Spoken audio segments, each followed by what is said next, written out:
Hello बच्चों, आज हम कक्षा 8 8 ग्रेड का अध्याय 5 पौधे एवं जंतुओं का संरक्षण पढ़ेंगे। यहाँ पर हमें कुछ शब्द दिए गए हैं जिन्हें हमें उचित बॉक्स में लिखना है और चित्र को पूर्ण करना है। तो देखिए यहाँ वन, जंतु और पादप का नाम दिया गया है और यह संकटापन।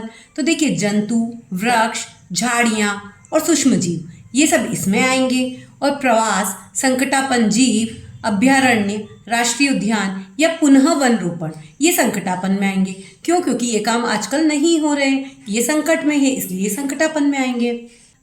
शब्दों को उचित बॉक्स में भरने के पश्चात आपके मन में जो विचार आए उसे बॉक्स में लिखिए।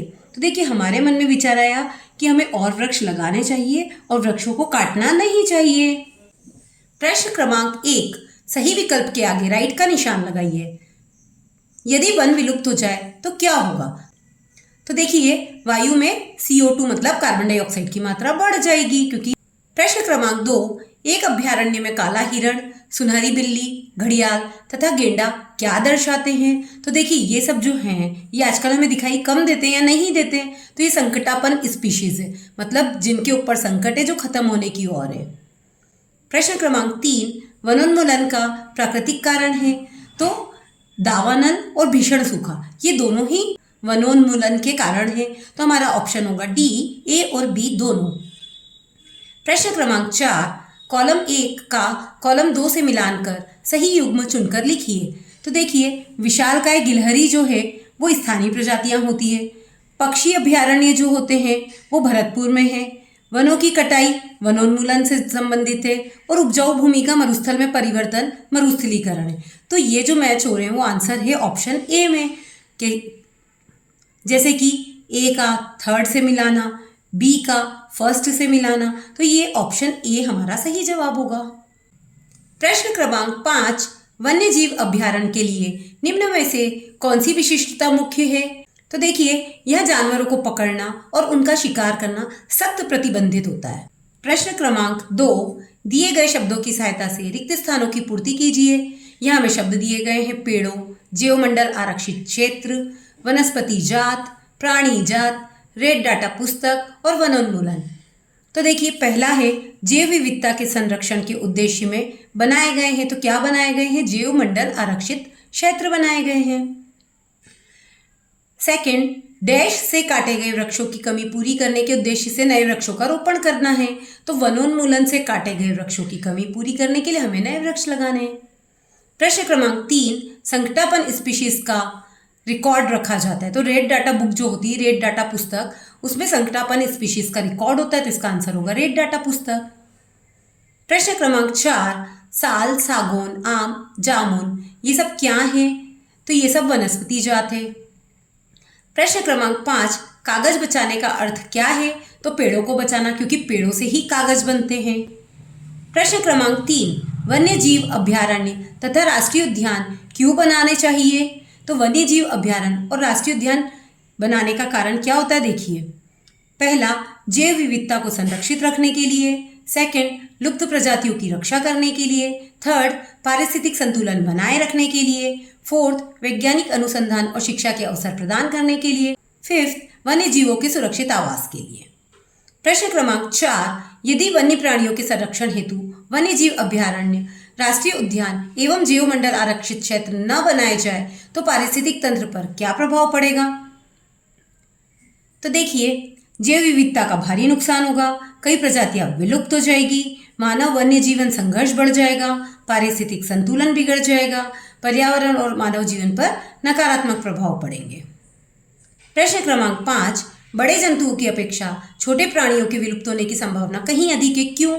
तो देखिए जो बड़े जंतु होते हैं उनकी अपेक्षा छोटे प्राणियों के विलुप्त होने की संभावना इसलिए अधिक होती है क्योंकि वे अक्सर मानव गतिविधियां जैसे कि प्रदूषण, आवास विनाश और जलवायु परिवर्तन के प्रति संवेदनशील होते हैं और अपने आप को उसमें ढाल नहीं पाते, तो इसलिए वो खत्म हो जाते हैं।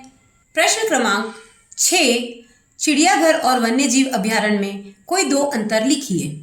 तो देखिए चिड़ियाघर में जानवरों को प्रदर्शन और मनोरंजन के लिए रखा जाता है और वन्य जीव अभ्यारण्य में इसका उद्देश्य वन जीवों का संरक्षण और प्राकृतिक वातावरण को बसाना होता है। सेकंड, जानवरों को कृत्रिम बाड़ों में रखा जाता है और यह जानवरों को प्राकृतिक आवास में सुरक्षित रखते हैं।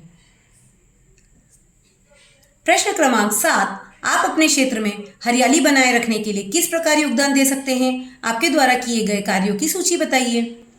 तो देखिए, हम अधिक से अधिक पेड़ लगाएंगे, प्लास्टिक का उपयोग नहीं करेंगे, जल का संरक्षण करेंगे और अन्य लोगों को भी पर्यावरण जागरूकता के लिए प्रेरित करेंगे। प्रश्न क्रमांक 8, क्या मानव जाति भी जीव जंतुओं के लिए खतरा बन जाती है? स्पष्ट कीजिए। तो हाँ, मानव जाति भी जीव जंतुओं के लिए खतरा है। वनों की कटाई, शहरीकरण, प्रदूषण, अवैध शिकार और जलवायु परिवर्तन, इन सभी से जीव जंतुओं का नुकसान हो रहा है, जिनमें से वनों की कटाई, शहरीकरण और प्रदूषण, अवैध शिकार, ये सभी मानव द्वारा किए गए कार्य हैं। तो जंतुओं के विलुप्त होने का मुख्य कारण मानव जाति है। कल्पना कीजिए, अगर पृथ्वी से वन समाप्त हो जाए तो निम्न पर क्या प्रभाव पड़ेगा? मनुष्य पर। तो देखिए, यदि वन समाप्त हो जाएंगे तो जलवायु परिवर्तन, जैव विविधता की हानि, खाद्य असुरक्षा, बाढ़ और सूखा जैसी प्राकृतिक आपदाओं में वृद्धि और स्वच्छ पानी की कमी हो जाएगी। पर्यावरण पर क्या प्रभाव पड़ेगा?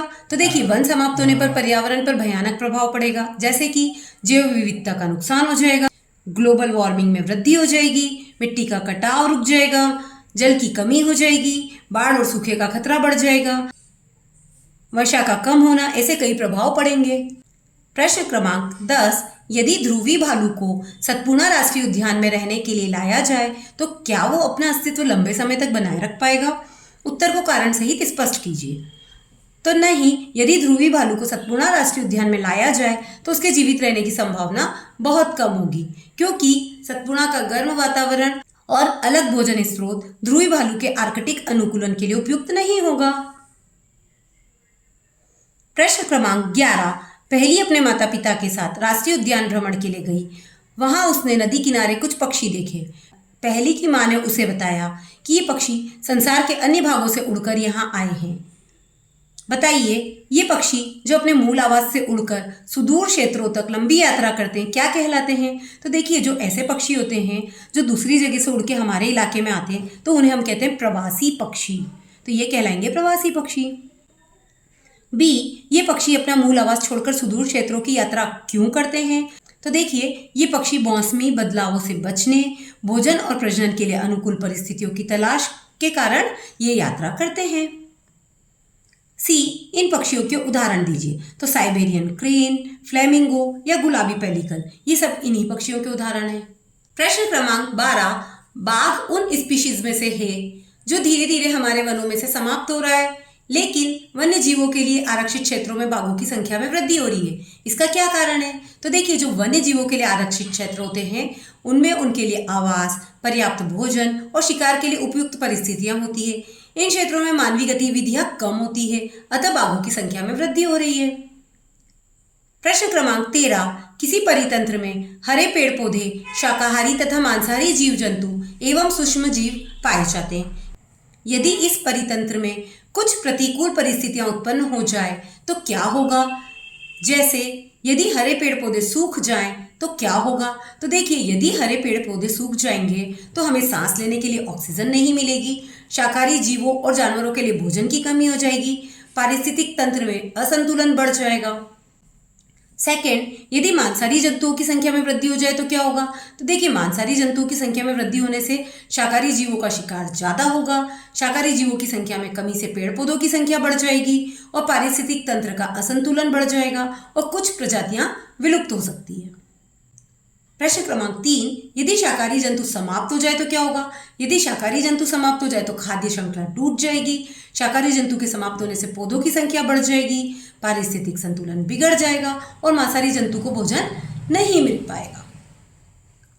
परितंत्र में सूक्ष्म जीवों का क्या महत्व है? तो सूक्ष्म जीव जैविक पदार्थों का विघटन करते हैं, वे मृदा की उर्वरकता बढ़ाते हैं, पोषक तत्वों का पुनर्चक्रण करते हैं, पर्यावरण को साफ करते हैं और जैव विविधता को बनाए रखते हैं। तो इसलिए सूक्ष्म जीवों का बहुत महत्व है। प्रश्न क्रमांक 14, वन्य अभ्यारण्य, राष्ट्रीय उद्यान तथा जीवमंडल आरक्षित क्षेत्र की विशेषताएं लिखिए।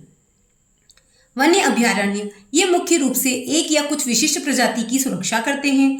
राष्ट्रीय उद्यान वनस्पति, जीवों और ऐतिहासिक धरोहर की भी रक्षा करते हैं। जीवमंडल आरक्षित क्षेत्र जैव विविधता का संरक्षण करते हैं। प्रश्न क्रमांक 2, अपने जिले, प्रदेश एवं देश में जो राष्ट्रीय उद्यान, वन जंतु अभ्यारण्य, जीवमंडल आरक्षित क्षेत्र हैं, निम्न तालिका में लिखिए।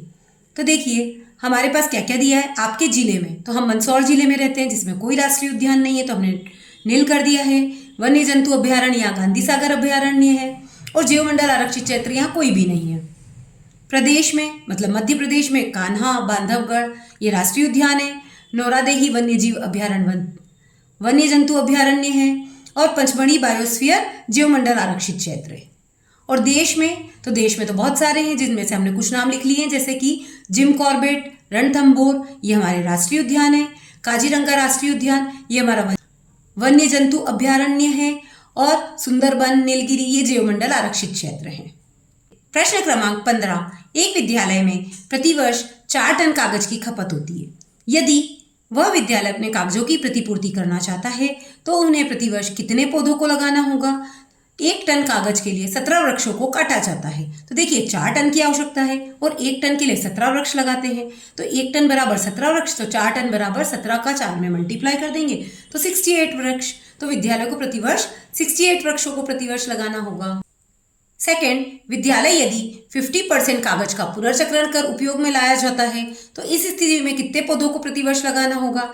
यदि विद्यालय 50% कागज का पुनर्चक्रण करता है तो उन्हें 2 टन नए कागज की आवश्यकता होगी, और 2 टन नए कागज के लिए उन्हें कितने वृक्ष लगाने होंगे? 34 वृक्ष लगाने होंगे।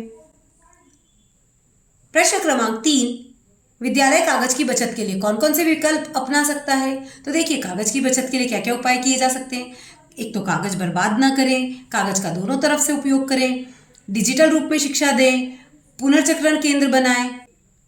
प्रोजेक्ट क्रमांक 1, अपने क्षेत्र के विशेष क्षेत्रीय पौधों एवं जंतुओं की सूची बनाइए। तो देखिए हमने क्षेत्रीय पौधों के नाम लिख लिए, जैसे कि नीम, पीपल, बरगद, आम, जामफल, संतरा।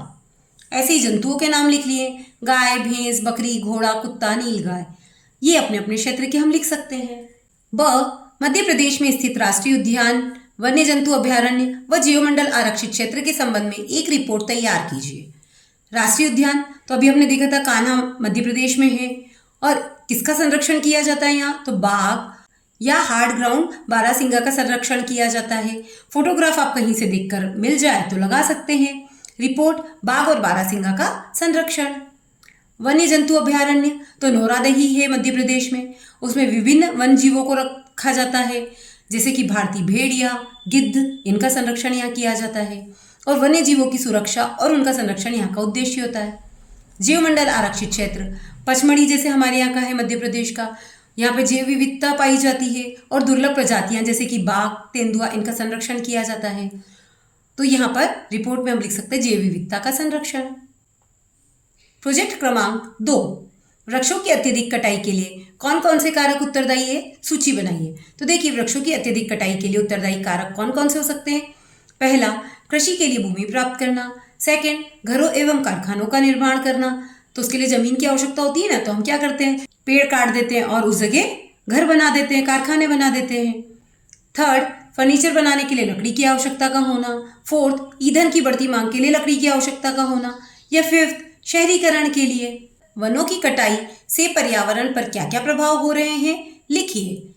वनों की कटाई से पर्यावरण पर होने वाले प्रभाव: जलवायु परिवर्तन, जैव विविधता की हानि, मिट्टी का कटाव, जल चक्र में बाधा, बाढ़ और मरुस्थलीकरण, कार्बन डाइऑक्साइड की मात्रा का बढ़ना, ऑक्सीजन की कमी होना।